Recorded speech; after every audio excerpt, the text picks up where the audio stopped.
Okay. So, just briefly, I will say welcome to all of you. Thanks for joining us today.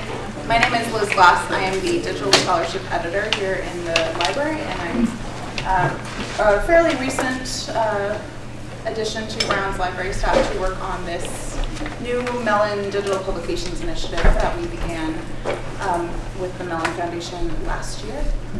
We are happy to present what will be hopefully the first of many of these talks of our faculty and collaborators who are working on these digital publications with us to talk about their works in progress. And today we have Donna, Bilak, and Nummedal to talk about their work on the project Atalanta. And in the fall, hopefully at some point, we will hear from Minerva, who is working on another of our digital publications projects. I'll turn it over to you, and thank you all again. Thank you. Thanks to all of you for coming. So we're both going to speak today. I'm Nummedal, and I'm just going to sort of basically hand this over to Donna, who will speak a bit about the genesis of this project and also give you a feel for the materials that we've been working with, and then I'll sort of pick it up and talk about where we're hoping to go with this and how we envision this as a digital publication going forward. And we'll leave some time for questions. We'd love to hear your thoughts. You want to say anything about when people early birds yet? No. Okay. All right. Hi, thank you all so much for coming today, and I hope that lunch is as delicious as it looks from my vantage point here. Just very quickly, I am currently a postdoctoral scholar with Making and Knowing Project under Pamela Smith's direction in the History Department at Columbia University. And I thought it would be really useful to sort of give a biography of our project and how it actually came to happen.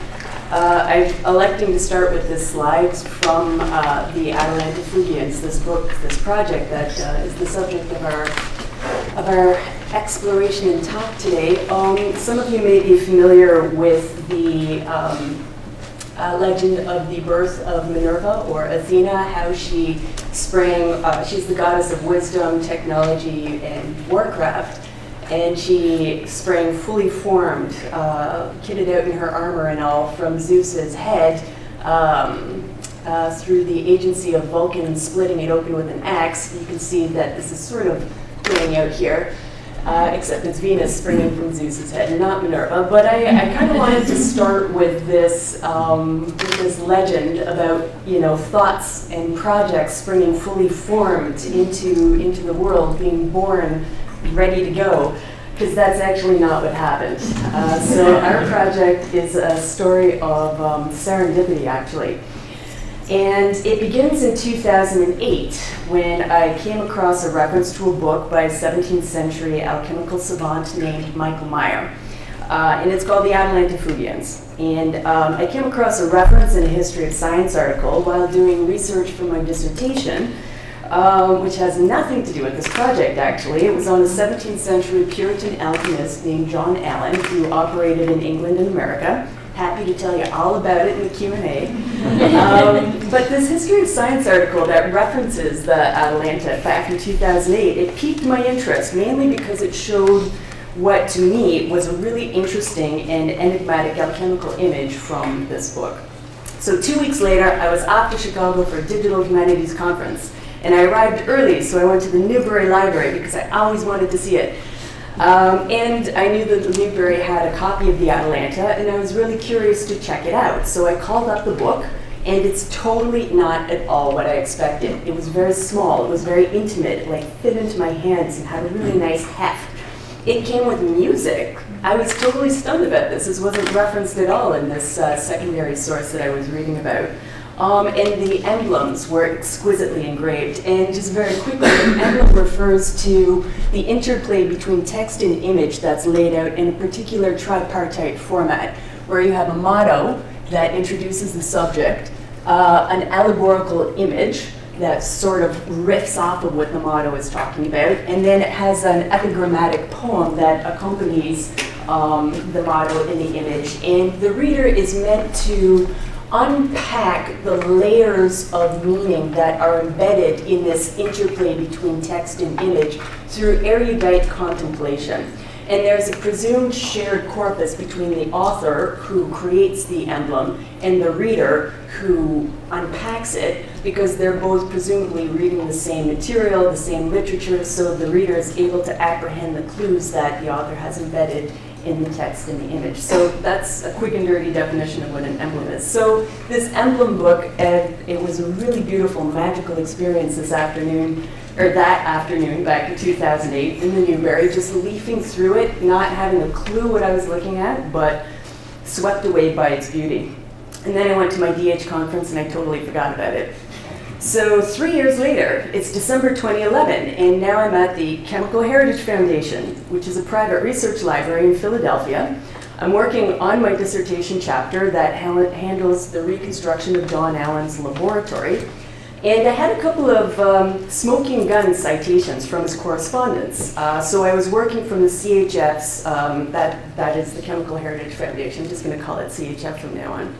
So I was working from the CHF's 1662 copy of Nicaise Lefebvre's Compendious Body of Chemistry, because Allen had cited that, oh, I'm using equipment that Lefebvre talks about on page such and such. It's very helpful, one of the very rare moments when your source actually points you in the right direction.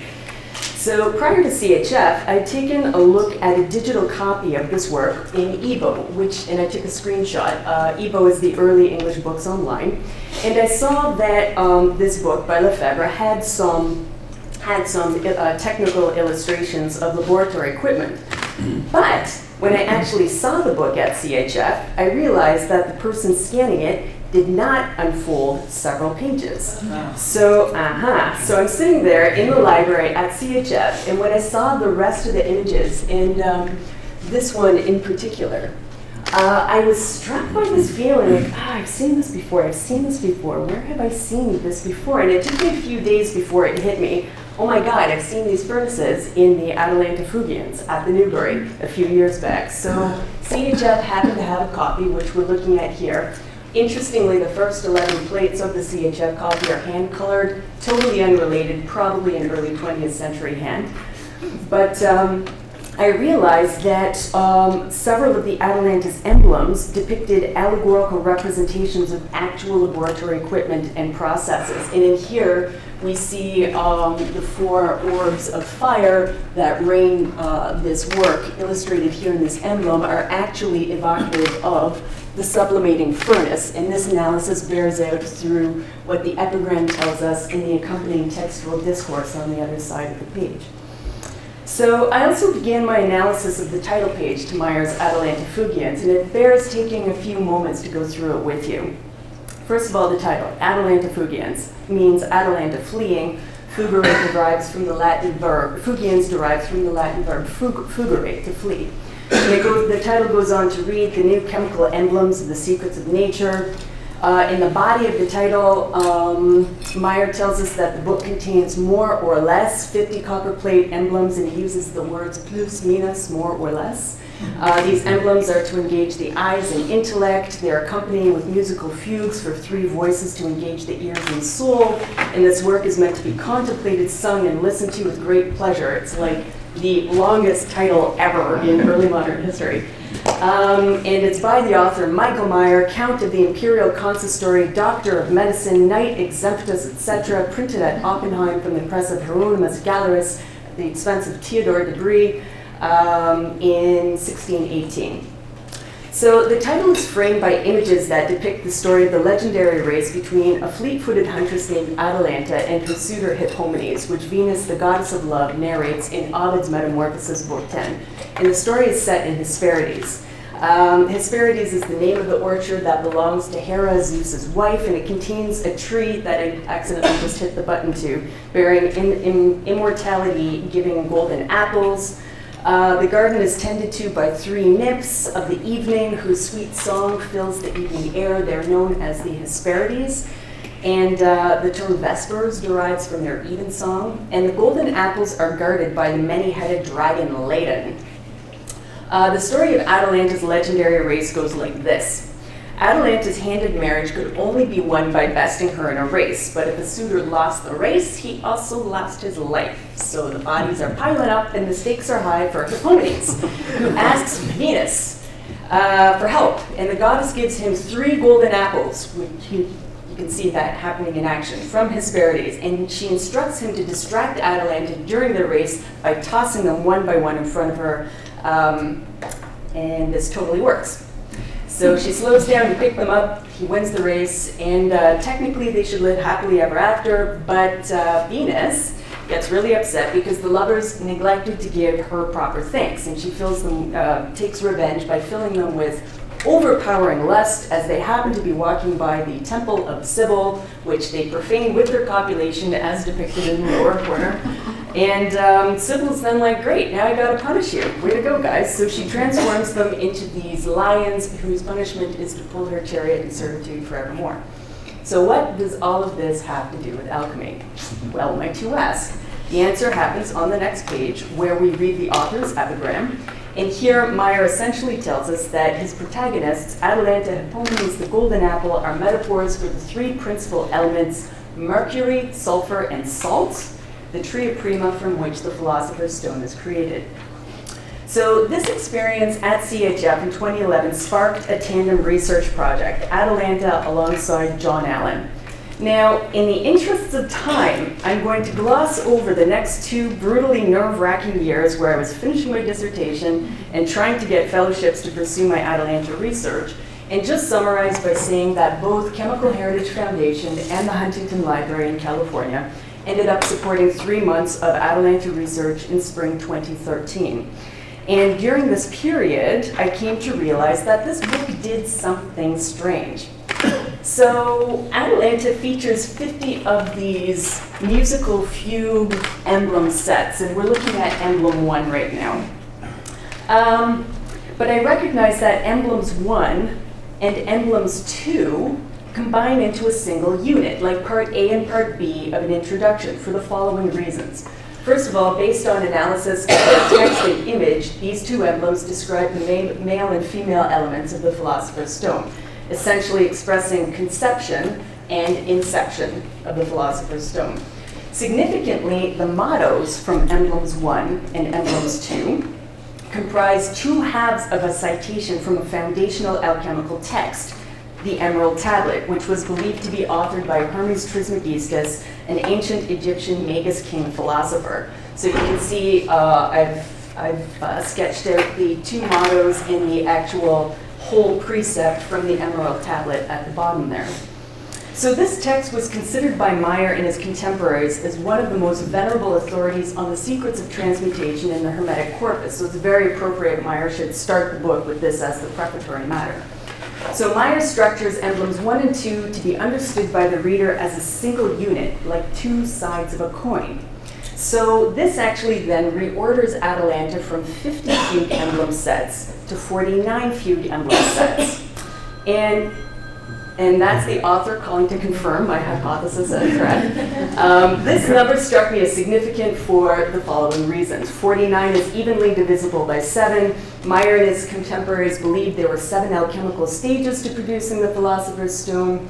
And this reordering from 50 to 49 seemed related to that enigmatic reference as plus minus, more or less 50 emblem sets in the title of the Atalanta. And we'll take a closer look at that reference shortly.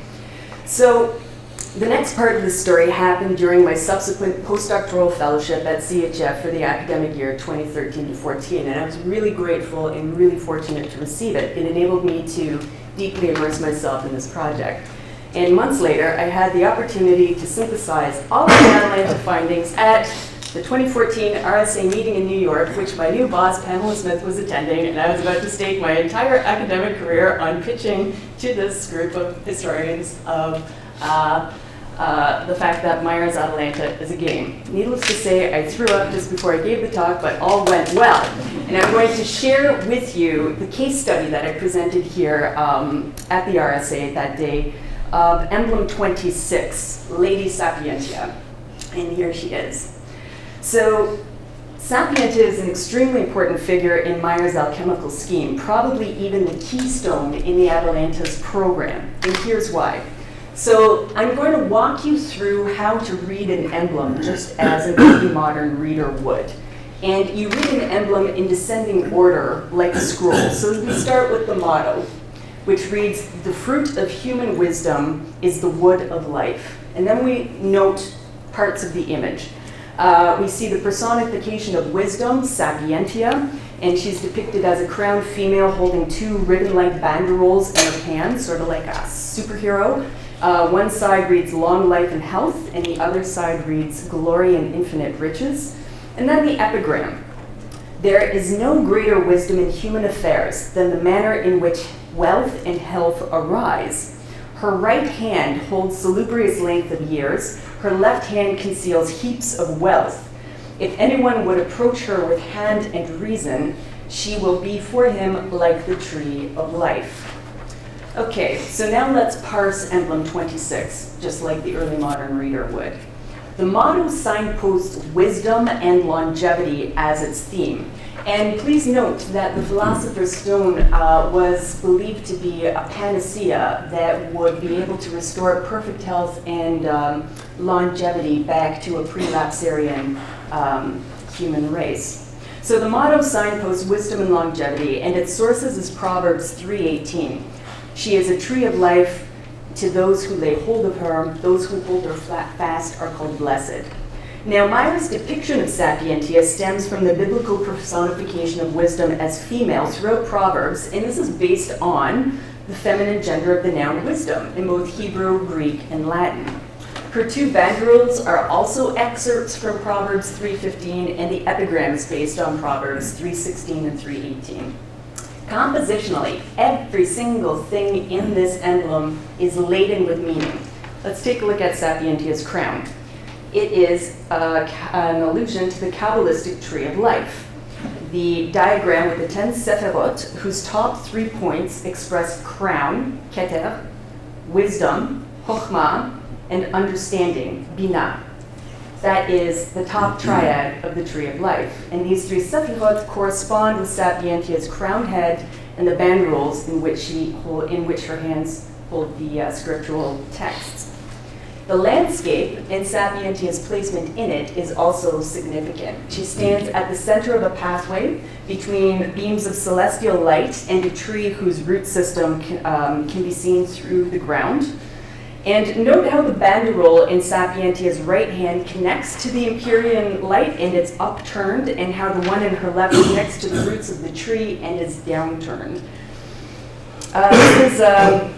Thus, Sapientia's positioning bridges divine enlightenment and alchemical process. Wisdom guides the way to the Philosopher's Stone through hand and reason, which is flagged in the epigram to us, the reader. And indeed, in the accompanying discourse on the other page to this fugue emblem set, Meyer asserts that wisdom is the embodiment of knowledge and the application of true wisdom. So now let's hear how emblem 26 sounds. Take it away, Professor Nummedal.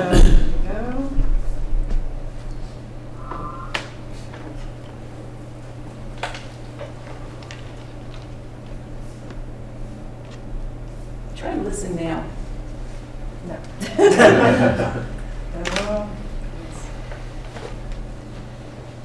We can look at it. Yeah, hit listen now. No. Oh. I could try to sing it. It would be terrible. Let's do it this way. Okay.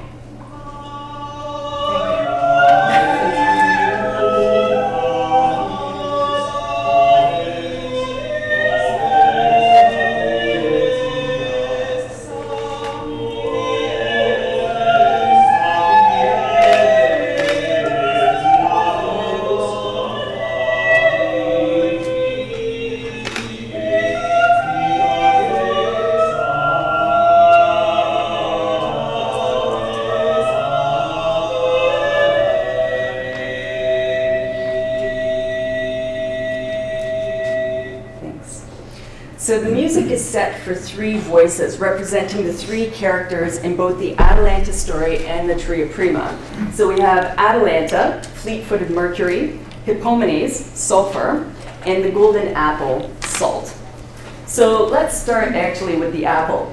So although the foot race between Atalanta and Hippomenes, it's scored as a canon, and a canon has many different kinds of devices, and all 50 fugues feature very different types of canons. This particular one is scored as a canon at the octave, which means that the voice of Atalanta sings at the absolute highest register that a soprano can. Hippomenes is actually scored as the bass, and it sings at the lowest register that's possible for a bass voice to sing. And the golden apple, interestingly, is scored as a cantus firmus, which is, according to my musicology friend, Graham Beer,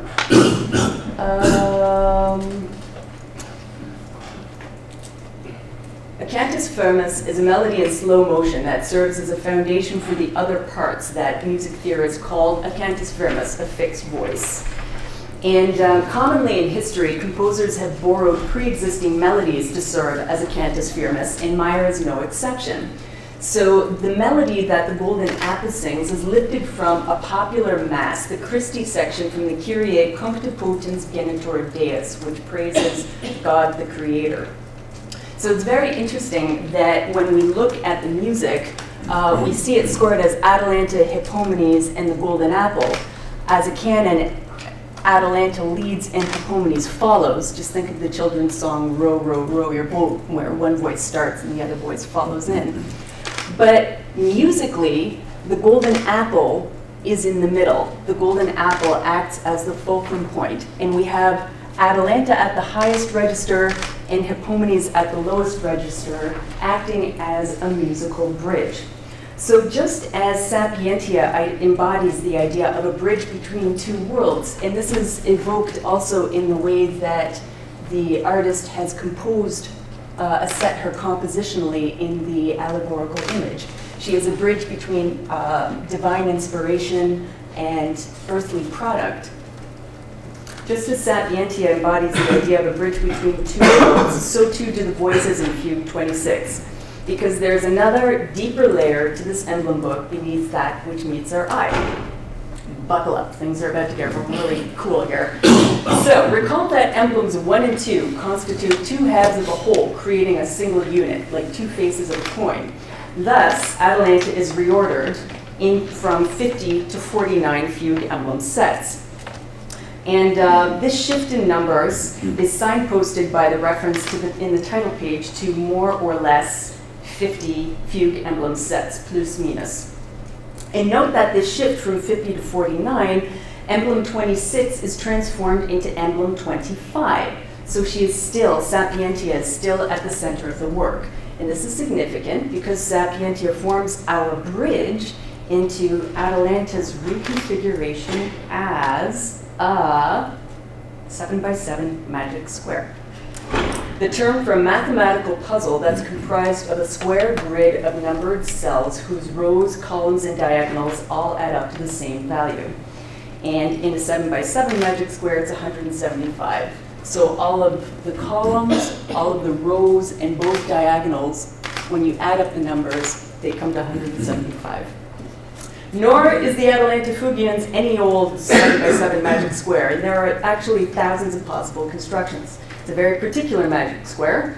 It is the magic square of Venus. Yes. And how do we know this? It's based on the 16th century work, De Occulta Philosophia by Henricia Cornelius Agrippa von Nettesheim, who tabulated magic squares for each of the 7 planets. And this is actually the 1535 edition from the Columbia University Special Collections in the Health Sciences Library. So, Merlin's alchemical emblem book, Atalanta fugiens, morphs into a magic square dedicated to Venus, the goddess of love, who is also consort of Vulcan, god of forge and fire, and the alchemist's tool of transformation. And in the magic square version, we get these very interesting pairings that happen that are governed by the algorithm, which determines the ordering of the numbers. So this is something that we've been exploring with Robin Beer and Graham Beer, who are directors of the solo voice ensemble Les Quinaires Chantants, and exploring ways in which you can interpret and explore the book both musically, textually, and iconographically through this hidden version of the book. The book is essentially a game that the reader is meant to apprehend the clues to, which are scattered throughout the book in the music, text, and image. When you gather all the clues and you recognize that Sapientia is the portal into the magic square, you then enter into this hidden realm where you can play and experience the book in a whole completely new way. It's really beautiful. So, my part of this talk is drawing to a close. And I'll wrap things up by saying that I've been able to delve deeply into this remarkable work through multidisciplinary collaboration. And this took shape organically and according to necessity. So when I realized, for example, that I was dealing with algorithms, I consulted with mathematicians. When I realized I couldn't figure out the early modern musical notation, I began working with Robin Beer, who's the musicologist and early modern performer and director of Les Canards Chantants, who you heard singing in Blue 26 just now. The Latin epigrams are ferociously complex, and hence consultation with classicists. Religious studies scholars Nicholas Harris at University of Pennsylvania helped me to unpack the Kabbalistic dimensions of Lady Sapientia over beer and fries one crisp winter evening in 2014. So discussions with historians of science, art historians, rare book curators have opened up new ways to understand how the book was used and how the book was made. So Chemical Heritage Foundation funded a workshop in March 2015 where I assembled what I by then had begun to call Team Atalanta to examine and debate my research findings. And this is where my collaboration with a historian of science and alchemy on faculty at Brown started. And this is where I will turn the story over to my esteemed colleague and friend, Tara Nummedal. All right. Okay. So I will pick up the story here. So I got this invitation from Donna to attend this workshop. I too had been a postdoc at the Chemical Heritage Foundation, so I was delighted to go back. And presumably I had been invited because I had done some work on history of alchemy in Germany, and I had written a bit about Michael Meyer as well. But I didn't really know exactly what to expect of this workshop. I knew there was a rich team of people, but I wasn't exactly sure what we were going to do. What I found was this incredible constellation of people and a really very free-form and open kind of magical weekend where we sat around and looked at the book. We had multiple copies of the book. We talked about the book. Les Canards Chantants sang the book for us on command. It was amazing. And in the closing session, the sort of wrap-up session, one of the desiderata that came out of this was this idea of a digital edition of some sort, so that modern readers could hear the book and sort of experience the book in the way we had experienced it. Fortuitously, this timing coincided with Brown's award, this Mellon project, and Donna and I began to discuss whether we thought this could be a good fit for this project for us. We decided then to put together a second workshop. We had so much fun in the first one. And to do it at Brown this time and to really focus it on what a digital edition could look like. And we were generously funded by the Humanities Initiative and the Library and Renaissance Early Modern Studies and the History Department. And this allowed us to bring together about 40 interdisciplinary scholars, some students from undergraduates at Brown, graduate students, and people from RISD, our colleagues in New England, and a few collaborators from abroad as well, to really focus on exploring the possibilities of a digital edition. Now, I'd like to turn to a different, okay. And this workshop took place in February on a very snowy day. We came out of the rock just before we headed to the Anne-Marie Brown Memorial to hear Les Canards Chantants sing, and this is what it looked like. So we felt that the gold was with us in some way for this. Here we are. I'm not going to show you too much, but this again is this solo voice ensemble that we've been working with. They came to sing the book once again. And over the weekend, we met in the Hay, we met in the Anne-Marie Brown Memorial, as you could see. You'll recognize some faces there. We met here. And in the process, we sort of played around a bit with, and we generated an absolutely impossible list of things that we would like to see emerge from this project. I'd like to turn now to this emblem, and the one from which we took the title of our talk today, as a way of introducing some of our thoughts about what a digital edition could look like. And this is emblem 11, and the motto up at the top says, "Make Latona white and tear the books apart, or rip the books up." We've been sort of discussing the best way to put that. Now, the first part of this motto, "Make Latona white," again points us towards an actual laboratory practice, a step in the production of the Philosopher's Stone, which follows putrefaction, which is sort of the black phase of the process, and this is the whitening phase. Latona here is a play on laton, which is a yellowish, bronze ally of zinc and copper. And so Meyer, in a way, is instructing the alchemist to whiten or purify the laton in this stage of the process. And in this emblem, he personifies laton here as the Greek goddess Latona, playing on laton and Latona, the mother of Apollo and Diana by Jupiter, who appear as these little babies down on the bottom. Sol on the left, represented with the sun head, Luna on the right with the moon on her head, and also representing gold and silver. Sol, a common reference to gold in alchemical texts, and silver on the right, represented by the moon. It's the second part of this motto, though, tear the books apart, that I want to use as a way to introduce the digital publication that we have in mind. In the discourse following the emblem here on this page, Meyer repeats the familiar alchemical injunction that the books should be torn apart so that hearts may not be torn. In other words, he explains an aspiring alchemist should dispense with misleading or confusing books, which only cause anguish and can basically drive you mad in trying to pursue alchemical insights. Now, obviously, Meyer is hardly rejecting books altogether. This, of course, appears in the midst of this extraordinary book that he himself is publishing, right? And he makes this clear in the following discourse by explaining that there's an important balance to be sought between books and practice, between theory and practice, or reading and doing in the pursuit of alchemical knowledge. And I think that point is sort of mirrored in this emblem as well, which sort of points both to the laboratory practice of purifying Latona and to a way of engaging with books. Admittedly, a very destructive way of engaging with books. So this emblem, I think, highlights one of our major goals with this project, and that is, first, to assemble new scholarship on this book, on Atalanta fugiens, this complicated text, and its intellectual, social, and cultural context in 17th century Central Europe. We're guided by Meyer's meditations on the problems and the possibilities of books, and one of our central questions is what sorts of practices his own book hoped to call into being.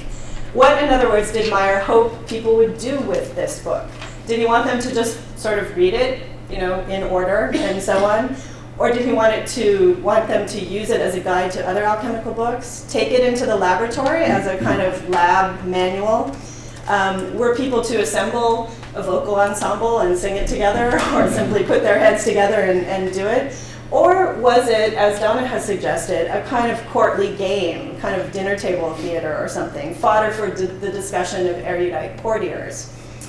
In asking these kinds of questions about practice, we depart from the only major scholarly study of Atalanta fugiens, and that is Helena de Jong's 1969 really wonderful study of the mostly textual and visual sources for Meyer's alchemical emblems. De Jong understood Atalanta fugiens primarily in relationship to other texts. She identifies the sources that Meyer was citing. It's incredibly helpful, particularly those in the alchemical corpus. So you can see the way in which Atalanta fugiens is a kind of window into the collection of alchemical texts circulating in the 17th century. This book is incredibly useful in situating Meyer's book in that corpus, but we're interested in doing something new, something a bit different, and that is we want to explore the book as a site of practice, as an epistemological tool to generate new knowledge and to call forth a new social form of alchemical practice. We're particularly interested in the way in which Atalanta fugiens seems to invite a deliberately active and social and dynamic form of reading. Embedded in this book are identifiable laboratory processes, instructions for making the Philosopher's Stone, and indeed some of our colleagues have done some of these processes, so they do translate into real practice. But the actions that Atalanta fugiens proposes are anything but straightforward. The images are enigmatic, the music is full of puzzles, and instructions for making the Philosopher's Stone are enfolded, sort of, in the myth of Atalanta. What interests us is the way in which all these puzzles call forth a collaborative and social form of alchemy, as an intervention in early modern debates about the practices of knowledge production. Atalanta fugiens urged its readers to disassemble and reconfigure the alchemical corpus in new ways to generate novel insights. Just as material objects collected in cabinets of curiosity in this period structured the generation of knowledge around conversation and displays of erudition and networks of exchange, so too did Atalanta fugiens seek to lure readers into new ways of engaging alchemy, including polite discussion of the emblems, their sources and meanings, singing the three-part canons, or trying to unravel the mathematical and musical puzzle by reshuffling the emblems to reveal new insights and patterns. And indeed, one of the most amazing things about this project is that this book still calls forth that kind of collaboration, as we have found. Atalanta fugiens, in short, suggested that alchemical knowledge was to be advanced by examining the alchemical corpus through conversation and collaborative practice in the library, in the laboratory as well. And this was a significant move on Meyer's part. In figuring alchemy as social, erudite, and entertaining, Atalanta fugiens appealed to courtly audiences who could confer patronage as well as social and epistemological status on an art that was still sort of associated with dirty workshops of artisans, with fraud and violations of the social and economic order.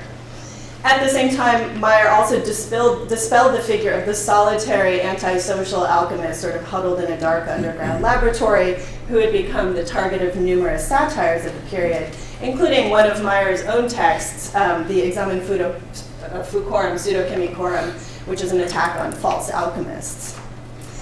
And so these are the kinds of questions that we're asking, and we are in the process of soliciting essays from an interdisciplinary group of scholars, many of whom attended the two workshops that we've put together in Philadelphia and here at Brown, who together will draw on new directions in the history of alchemy and early modern knowledge, medicine, science, visual culture, music, history of the book, in order to advance a rich scholarly conversation and new way of understanding not just this book, but the early modern period more generally, right? We see this book as a point of entry into broader questions about early modern cryptography and games, debates about epistemology and the role of the senses in producing knowledge, the role of print as an instrument for producing knowledge, and the status of alchemy in a period in which it was deeply contested. As Donna has noted, the collaborative nature of this project is really crucial to its success. And in bringing together many different sorts of expertise around this book, we hope to recapture an early modern map of knowledge that was not yet fractured into disciplines.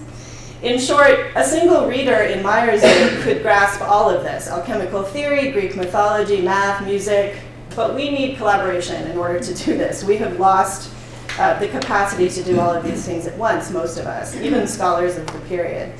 And previous efforts to understand Atalanta fugiens have really been hampered by the limits of modern disciplinary horizons. So we think that bringing together this interdisciplinary group of scholars together, first I want to emphasize in person, but then through this digital publication, we'll understand this important early modern book and the worlds in which it operated in new ways. So at present, we are grouping together these essays into three sections. The first will focus on the internal logics of the book, examining the relationship among the music, the image, and the text, and the possibility that Donna has motioned towards that this was meant to be a kind of a game. And again, the crucial intervention here is to bring these scholars from different fields into conversation with one another. There have been studies of this that only focus on the music, for example, or only on the alchemy, and they're really missing the sort of larger picture. A second set of essays will situate the book in the broader context of 17th century European culture, exploring the scholarly visual musical context that Meyer drew on and that shaped how this book operated more broadly. And finally, we'd like to conclude with a third set of essays exploring this book's afterlife in modernity.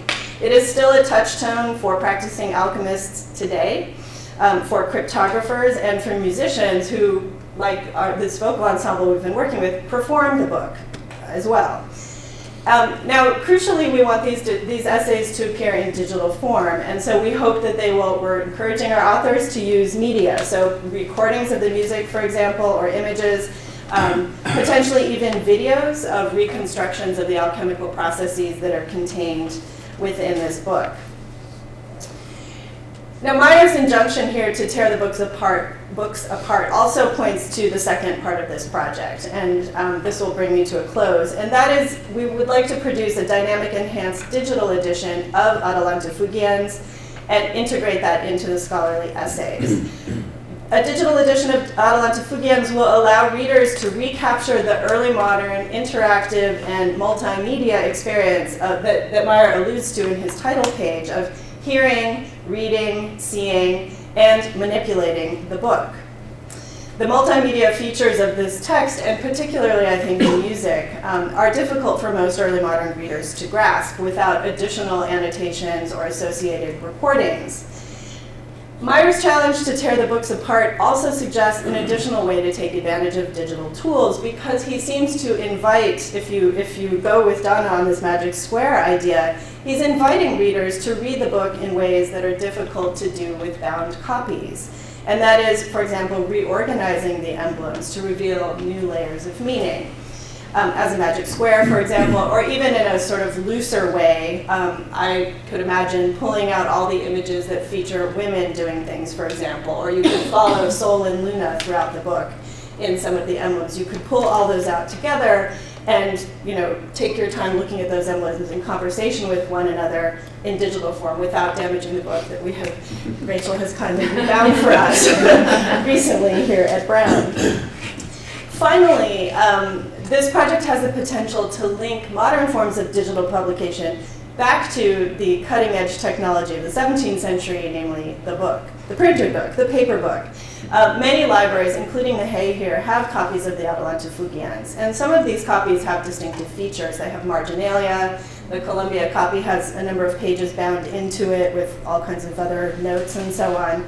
And so we also wonder whether a digital edition might be able to incorporate an analytic bibliography that would point back to individual physical paper copies of the book that exist throughout the world.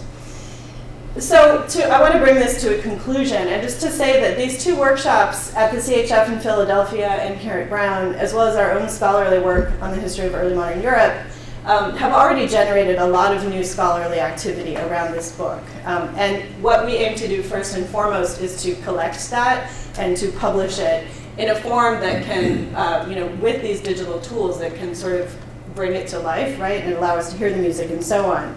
We're really convinced that Atalanta fugiens lends itself unusually well to a digital environment that can support a tight integration of scholarly studies with the book itself, with the text itself, but also that a digital environment creates the possibility for readers, whether they're other scholars, practicing alchemists today, or our students, to annotate the book, manipulate the book, and experience the book with multiple senses, just as we think Meyer's 17th century readers would have. So I will end there, and I think we'd love to hear your thoughts and questions.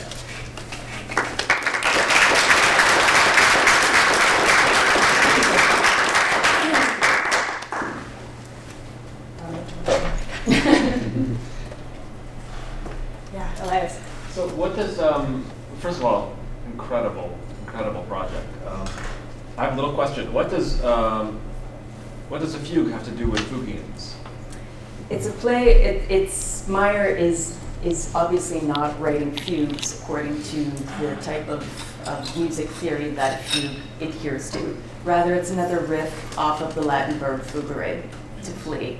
Because as a canon, which is what Atalanta and Hippomenes are scored as, where she leads, he will always follow. So it's this running motif, this fleeing motif that is a leitmotif throughout the book. So that's why he's using the word fugue. He's just being clever. It's a pun. He's always clever. And the music, in each of the emblems it varies who's out in front, depending on who's out in front of the race at that moment. So it might begin with Atalanta, it might begin with, I don't think the apple ever starts, does it? No, Yeah. the apple, no. So, Yeah, apple does so- its own thing, bobbing around, bobbing there. Yeah. Thank you, it's a great question. Martin. Thanks for this talk. One of the things that struck me towards the conclusion in thinking about the digital is like the sort of discussion about the history of information that's happening in early modern Europe between like Eisenstein and Johns.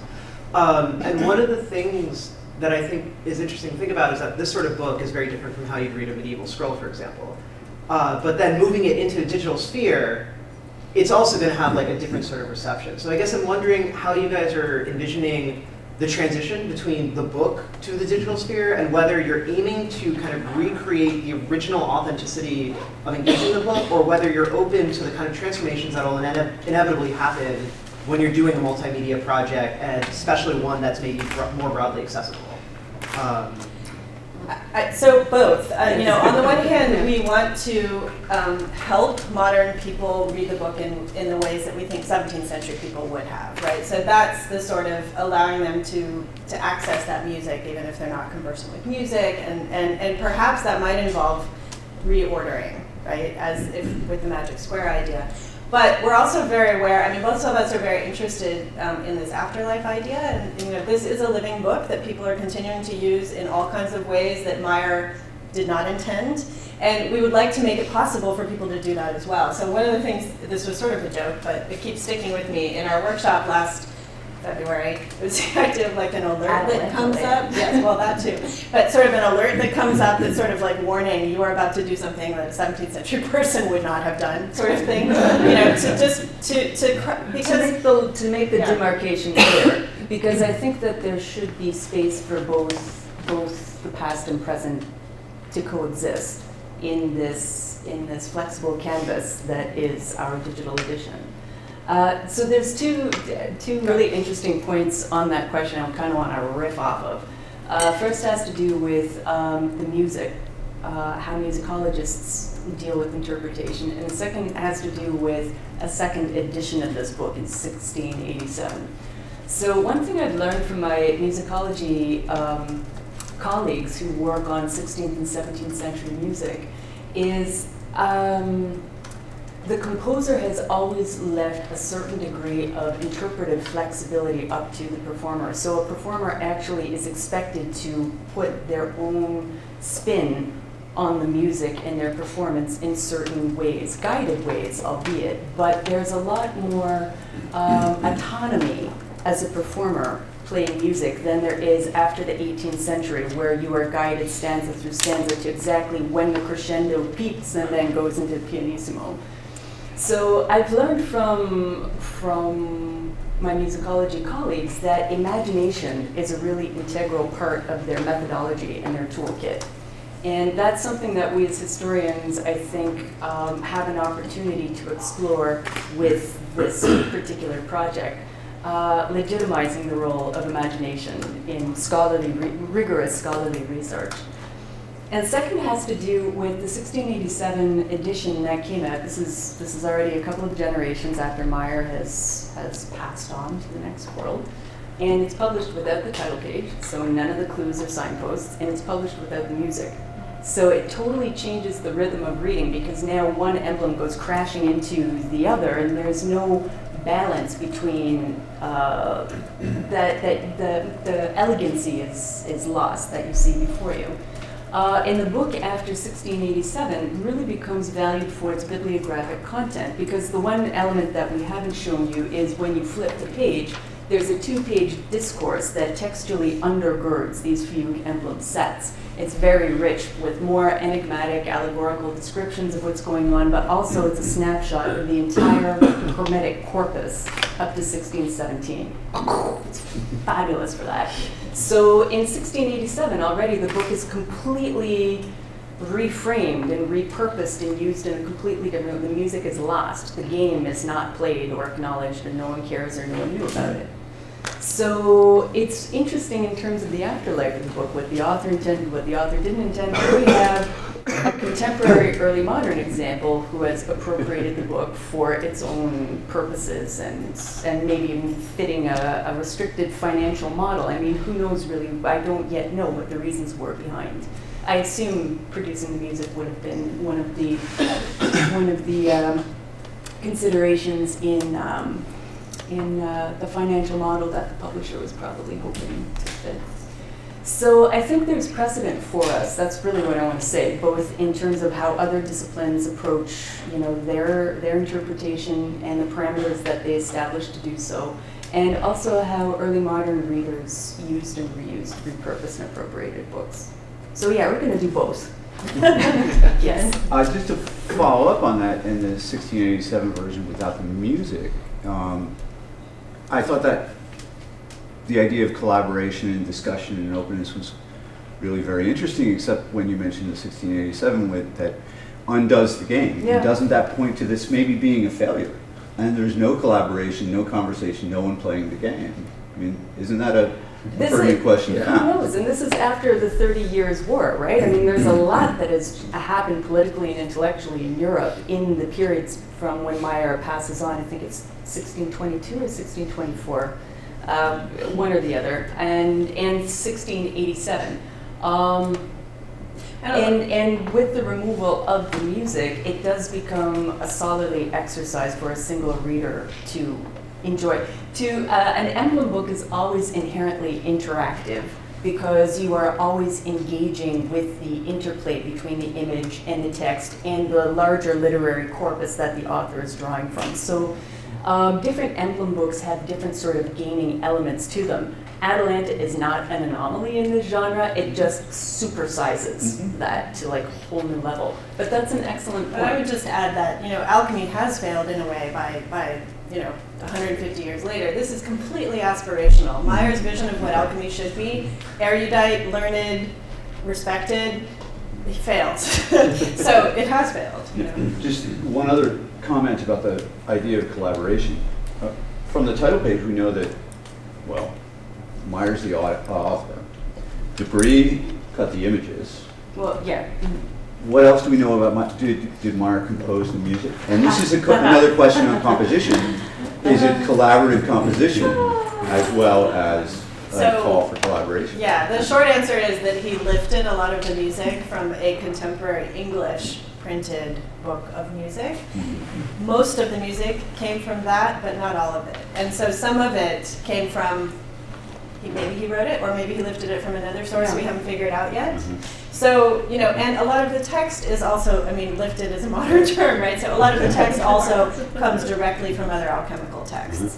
And so he's weaving together a lot of these sources in ways that are sometimes invisible, perhaps to his own readers, other times completely visible. The discovery about the music is a colleague of ours. Yeah, and it was actually really remarkable because, and this is also an element of serendipity that I think bears telling. About 3 weeks before the Chemical Heritage Foundation workshop, Larry Principe emails me going, I've just met this really interesting new postdoc at Johns Hopkins. His name's Lauren Ludwig, he's a musicologist. I happened to mention I was coming to work on you with this Atalanta workshop, and he started jumping up and down saying, I must speak to this person. I've discovered that Michael Meyer hasn't written 40 of the 50 fugues. And I'm reading this email, I'm about to have an international workshop, and this totally torpedo, it's the whole thing. I was like, wow, could you imagine if we didn't know this and had the workshop? So it's a fantastic element to have introduced because it completely opens up a whole new way of understanding the rationale behind the book. Yeah. I'm curious about when you put the spelot on the Sapienta, the reader or so the last one is not included in the frame, which may be, Keter Malchut, I think, is outside the frame. Yeah. So what, and this is like the other side or the evil, whatever. So is it possible that the way to read this is that the reader is that kind of devil, like that gamer, basically? And if so, then what do you do? Can you add a feature to the digital edition that will be that playful and in line maybe on an interpretation. The saboteur. Yeah. The alchemical saboteur, that's a Right. great idea. That really Yes, is. that sounds great. In that, and thank you for that. In that interpretation of sapientia, that's really the tip of the iceberg. There's still the two lines that actually follow down the bandrolls. There's so much more work to be done with, you know, a Hebrew scholar with this. But yeah, thank you. I love that idea, the saboteur. Hi, the creative applications here for a digital format are just mind-boggling. It's just, and so I'm wondering if you've considered any particular platforms? We have not gotten to that. Yeah, this is very early on, so we have not gotten to the kind of design. Is that something you want You to have different, well, I work with people here. Right. So, but, I mean, you've got different voices in this book, and there's ways of representing that. And then the different voices of your collaborators. But I think within the book, there's, you know, with color and with other kind of digital tricks, there's ways of representing the different voices. So readers can know where they are, what's going on. Are we gaming now? Are we singing? Are we? Well, what we need to do is start prototyping a few of the emblems in different ways, and maybe having like pilot audiences, you know, see how they work and see where they don't work. Because I mean, it's one thing to conceive of the idea, and then it's another thing to see if it works or not, right? But if you have the money, I would really recommend bringing on another collaborator, which would be a programmer or somebody who you know could work with you to develop something specific for them. That's where the web designer will come in. We will be doing part of Yeah. the structure of our Mellon grant includes hiring a designer to help us realize these projects. Yeah, I mean, we've that was one of the things in the workshop in February, talking about how to also allow different kinds of users to access it in different ways. So, you know, a scholar might want to really dig deep into the scholarly essays, but somebody else might not want to, right? And might want to just play with the book. And so, you know, do you think in terms of layers? Do you think in terms of a kind of cartographic mode of engaging it? Somebody came up with the idea of an online catalog where you click like your size and waterproof, and then you get, you know, the boots you want. You know, could you like click particular features and then have a version of it show up? I'm working in a program that has paths, but you choose a path, Right. and then from that path you could choose another path, and so you follow a train of reasoning, your own train of reasoning. So it's really interactive. But I'm still trying to figure out how best to exploit the paths because it's so different than the way books are read. Right. Yeah, these are really crucial questions, and this is where we're just starting. So we can talk more about that.